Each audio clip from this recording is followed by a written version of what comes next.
ಇಲ್ಲಿ ಬಂದಿರೋ ಎಲ್ಲಾ ಮೀಡಿಯಾದವ್ರಿಗೆ ಥ್ಯಾಂಕ್ ಯು ಹೇಳಕ್ ಇಷ್ಟಪಡ್ತೀನಿ. Thank you very much. And stage ಮೇಲಿರೋ ಎಲ್ಲರಿಗೂ thank you so much for your presence today. Yogaraj Bhat sir ಬರ್ಬೇಕಿತ್ತು, ಬಂದಿಲ್ಲ. ಯೋಗರಾಜ್ ಭಟ್ ಸರ್ ತುಂಬಾ ಒಳ್ಳೆ ಸ್ಟೋರೀಸ್ ನ ಕೊಟ್ಟಿದ್ದಾರೆ ಸಿನಿಮಾಗೆ. ಅಂಡ್ ಅವರ ಪರಮಾತ್ಮ ನನಗೆ all time favourite movie. So ಅವ್ರ ಸ್ಟೂಡೆಂಟ್ ಆಗಿರೋ ಪ್ರವೀಣ್ ಸರ್ ಜೊತೆ ವರ್ಕ್ ಮಾಡಿರೋದು ನಂಗೆ ತುಂಬಾನೇ ಖುಷಿ ಇದೆ. Is wonderful writer. ಅಂಡ್ ಪ್ರೀತಿ ಮತ್ತೆ ಫ್ಯಾಮಿಲಿ ಎಲಿಮೆಂಟ್ಸ್ ನ ತುಂಬಾ ಚೆನ್ನಾಗಿ ಬ್ಲೆಂಡ್ ಮಾಡಿದ್ದಾರೆ ಈ ಸಿನಿಮಾದಲ್ಲಿ. ಸೊ ಅಮರ ಪ್ರೇಮಿ ಅರುಣ್ ಸಿನಿಮಾ ಬಗ್ಗೆ ಮಾತಾಡ್ಬೇಕು ಅಂದ್ರೆ ಇದೊಂದು ರಾಂಗ್ ಕಾಮ್.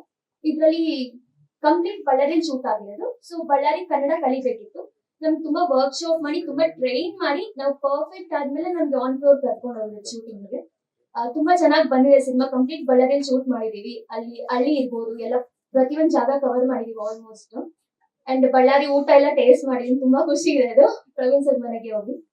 ಅಂಡ್ ನಮ್ಮ ಪ್ರವೀಣ್ ಸರ್ DOP ಸರ್ ಅವರು ಬಳ್ಳಾರಿ ತುಂಬಾ ಚೆನ್ನಾಗಿ ತೋರಿಸಿದ್ದಾರೆ. ನಮ್ನು ಕೂಡ ತುಂಬಾ ಚೆನ್ನಾಗಿ ತೋರಿಸಿದ್ದಾರೆ ಅಂತ ಅನ್ಕೊಂತೀನಿ. ಇಲ್ಲ ಸಿನಿಮಾ ನೋಡಿಲ್ಲ ಕಂಪ್ಲೀಟ್ ಆಗಿ. ಇಡೀ ಟೀಸರ್ ಅಲ್ಲಿ ಬರೀ ಒಂದೇ ಶಾಟ್ ಹಾಕಿದ್ರಲ್ಲ, ಅದು ಆಸಕ್ತಿ ತೀರಿಸ್ಕೊಳ್ತಾರೆ. ಓಕೆ.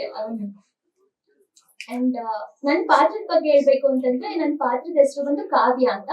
ಒಂದು strong female, at the same time ತುಂಬಾ ಕನ್ಫ್ಯೂಸ್ಡ್. ಇವಾಗ ನಾವ್ ಯಾವ್ದಾದ್ರು ಫೀಮೇಲ್ ನೋಡಿದಾಗ ಈ ತರ ಒಂದು ಪಾತ್ರನ ನಾವು ನೋಡ್ಕೋಬಹುದು, ನಮ್ಮನ್ನ ನಾವೆಲ್ಲ ನೋಡ್ಕೋಬಹುದು. ಆ ತರ ಒಂದು ಪಾತ್ರ ತುಂಬಾ ಚೆನ್ನಾಗಿ ಬರ್ತಿದ್ದಾರೆ. ಆ ಪಾತ್ರನ ತುಂಬಾ ಇಷ್ಟಪಟ್ಟು ಮಾಡಿರೋಂತ ಆ ಪಾತ್ರ ಇದು. ಅಂಡ್ ಓಕೆ, ಹರೀಶ್ ಅವ್ರ ಜೊತೆ ಸ್ಕ್ರೀನ್ ಶೇರ್ ಮಾಡಿರೋದು ತುಂಬಾ ಖುಷಿಗೆ. And also Dharmanna and Manjamma ಅವ್ರ ಜೊತೆ ಕೂಡ. ಅಂಡ್ ನಮ್ಮ ಅಜ್ಜಿ ಇವ್ರ ಜೊತೆ ಸಾಕಷ್ಟು ಸೀನ್ಸ್ ನಡೆದಿದೆ. ತುಂಬಾ ಚೆನ್ನಾಗಿ ಬಂದಿದೆ ನಮ್ಮಿಬ್ರು ಕಾಂಬೋ ಕೂಡ. ಅಂಡ್ ಸೊ ಆದಷ್ಟು ಬೇಗ ಸಿನಿಮಾ ರಿಲೀಸ್ ಆಗ್ತಿದೆ. ಸೊ ಎಲ್ಲರೂ ದಯವಿಟ್ಟು ಸಪೋರ್ಟ್ ಮಾಡಿ. ನಿಮ್ ಸಪೋರ್ಟ್ ತುಂಬಾನೇ important. Thank you so much.